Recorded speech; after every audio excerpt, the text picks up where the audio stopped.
Now that we had a name, Alexander Cary, and an address in California, our search shifts over 5,000 miles away to Los Angeles.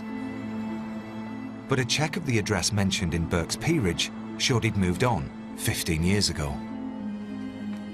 He could be anywhere, but when you search for an Alexander Cary in the US,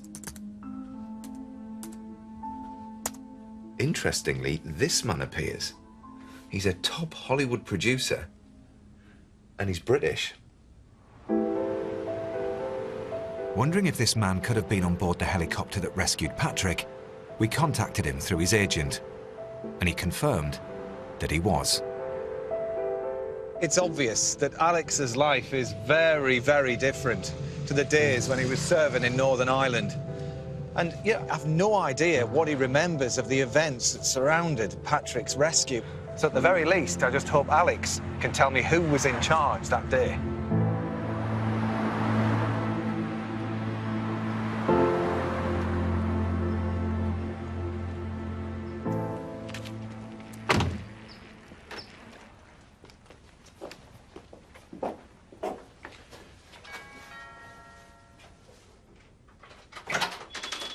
Hey, Matt. Alex. Yeah, hey. How are you doing? Good, how are you? I'm all right, I'm all right. Thank Good. you so much, No, honestly, not at for all. agreeing to meet me. Not at all, my pleasure. Much appreciated. Cup of tea? Do you know what? That would be heaven, honestly. Thank you. What was your role on board the helicopter the day that Patrick was rescued? I was the QRF commander, which means Quick Reaction Force Commander, which was a team that was airborne, in other words, could move around South Oman by helicopter. And the idea was that we were there to respond. We were kind of like the fire brigade. We were there to respond if something happened. So as an officer, were you in charge? Yeah, I mean, I wasn't flying the thing, but I think on the day we're talking about, I remember the contact report coming over the radio. Somebody had been hit by a mortar and thinking, we got to go. So that was your decision then to go? Yes, it was my decision, I think, yeah.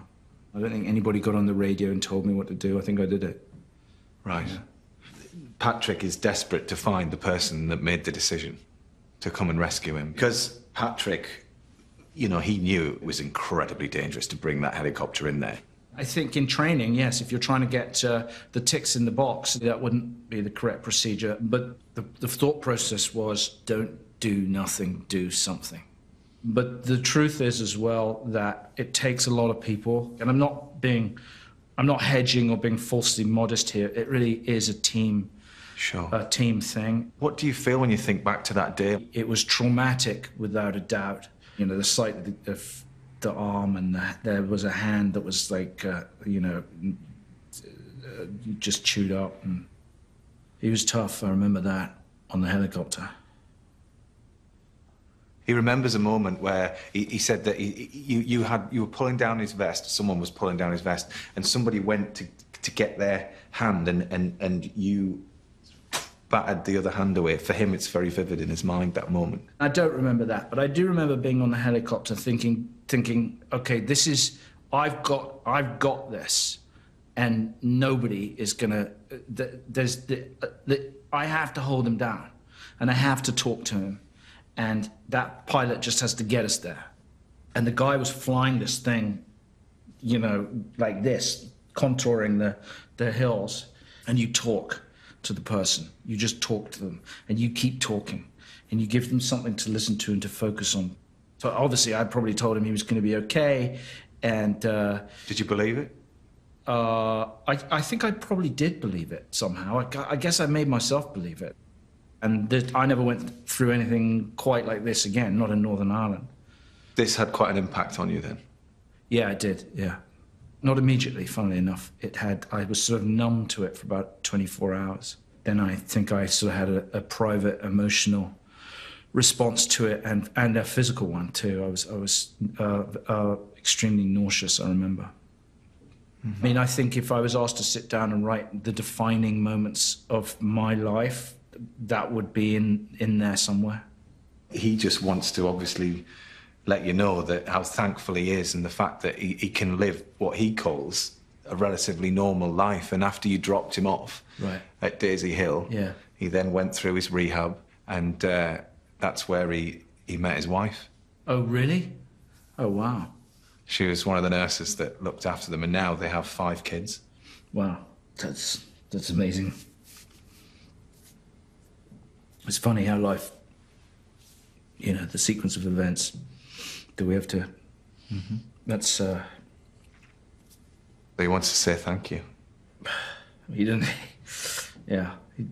well... He doesn't... Well, I understand in a way, but he doesn't have to do that. He would love to meet you, and I think it would just, I don't know, just kind of just put him at rest a little bit, and he can, you know, right, say his thank you that he wants to say, and get on, move on. Right. Well, whatever he needs, he can get from me. I cannot imagine what kind of courage it takes to deal with an injury like that. I just I can't. He really doesn't have to say thank you, though. But I'd love to see him.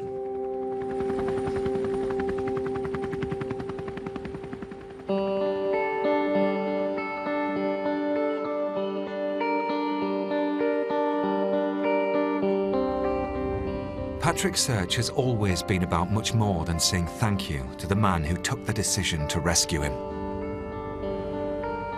After nearly 30 years of coping with the trauma of what happened, it's also about laying the ghosts of the past to rest.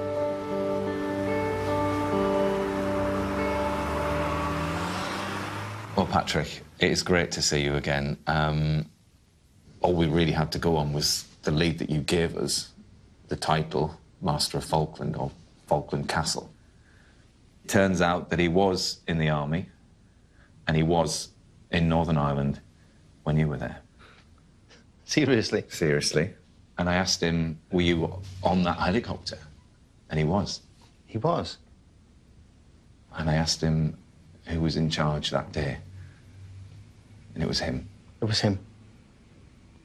So was he was the pilot? He wasn't the pilot.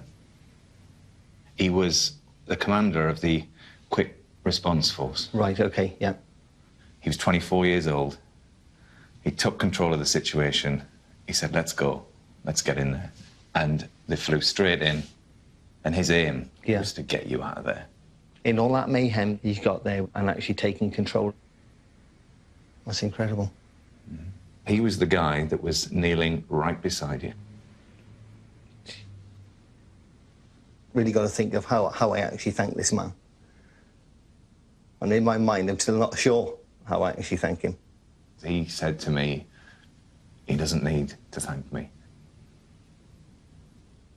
Could I get to meet him? Yeah? I instantly feel a lot calmer. Obviously, I'm never going to actually forget the incident. It's there, it's tattooed anyway on the brain. And so you see it day in, day out. Somebody asks you, for instance, how are you doing?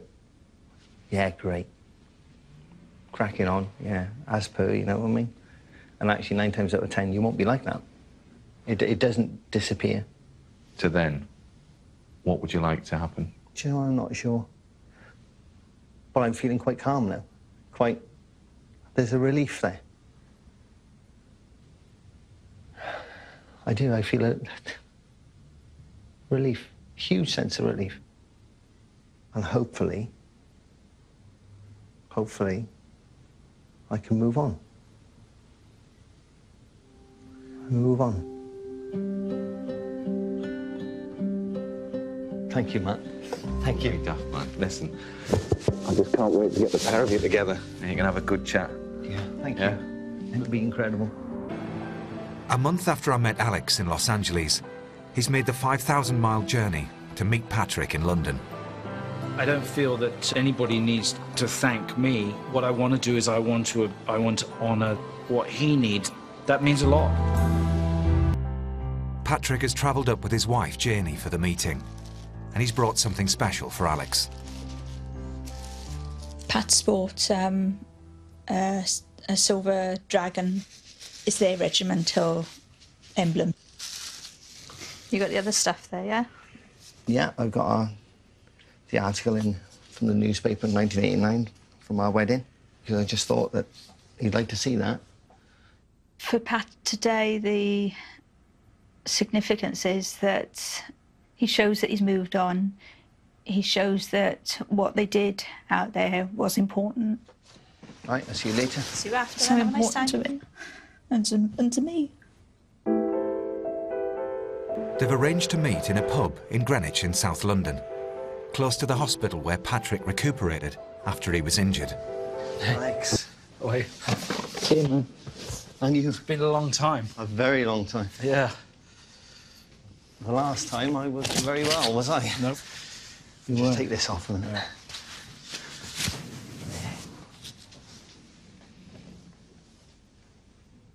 I wouldn't have thought we'd get this far, to be honest with you. But I got to thank you anyway for coming all the way to over here to actually do this when realistically you didn't have to. Well, I wanted to. I did it. Yeah, no. I think I did it as much for me as I did it for you, to be perfectly honest. I've got a couple of things for you to look at. All right. So back then Okay. and family and what have you. So Okay. I want to sort of show you a couple of things. So that's an original cut-in from when Janie and I actually got married in wow. 1989. Wow, look at you. What you've effectively given me, not only in life, of course, is a family, and a great family, really. I'll let you take them out and you have a look. This is all of them? This is all of them. Well, you have a lot in your life so many people don't have. It is remarkable to sit here with you, considering the last time we saw each other. Yeah, I was on. You were being wheeled away from the helicopter. Yeah. When I mentioned to my dad as well that we found you, and he said, you know, you've got to shake his hand from me. He actually gave us you know, back alive. But it's a little difficult to be thanked for something that, A, happened so fast. There wasn't a lot of intelligent thought in it. It was just, it was just a reaction. I mean, I'm honoured that you put this on me, but it really isn't on me. No. Well, it's on you. Clearly, you are somebody who is what we all want to be when we join the army, which is brave, somebody who takes a hit. You took a hit. I've never taken a hit. You took a hit, you're brave, and you fought through it, and you became the man that I think any single one of us, when we join the army, wants to be, which is somebody who has a family, stays true to his wife. I mean, the whole thing's amazing. So that's you, and you should never, ever think that it's anything but you. Right, I've got something to give you. Oh, well, that's embarrassing, because I don't have anything to give you. It doesn't matter. It doesn't matter. This is really... It could be insignificant. It's a drop in the ocean for what I owe you in respect of actually getting me to hospital. And I know what you're going to say. You don't owe me anything. That's fine. But actually, this is pretty small in that respect. But it's just a little gesture from me. Okay. Right? Well, thank you. Tell you what, I'll let you take it out of the box.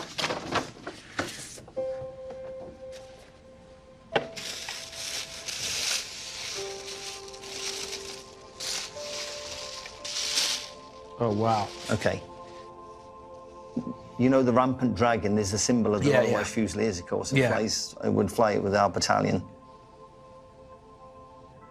That means the world to me. So it's just something very, very small and... Thank you. That's not small, that's huge. For gallantry, not really. All right. Yeah. Sorry. I didn't mean to make you better. Christ. That's beautiful. Thank you. Well, thank you very much. No, that's okay. That's amazing. Just looking at a few things, and I came across it, and I knew when I actually saw that, I thought, right, no, that's it. It has to be that. The rampant dragon.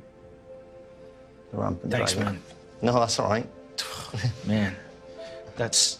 No, it's honestly... Let's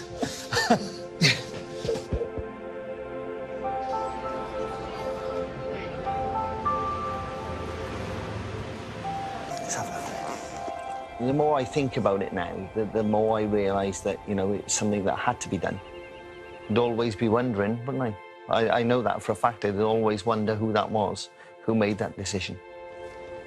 Feels great to have thanked Alex. So we were having a beer. You know, as he said, he'd like to stay in contact till we're in our ripe old age. Well, you know, from my point of view, the feeling's mutual. So we're going to do that.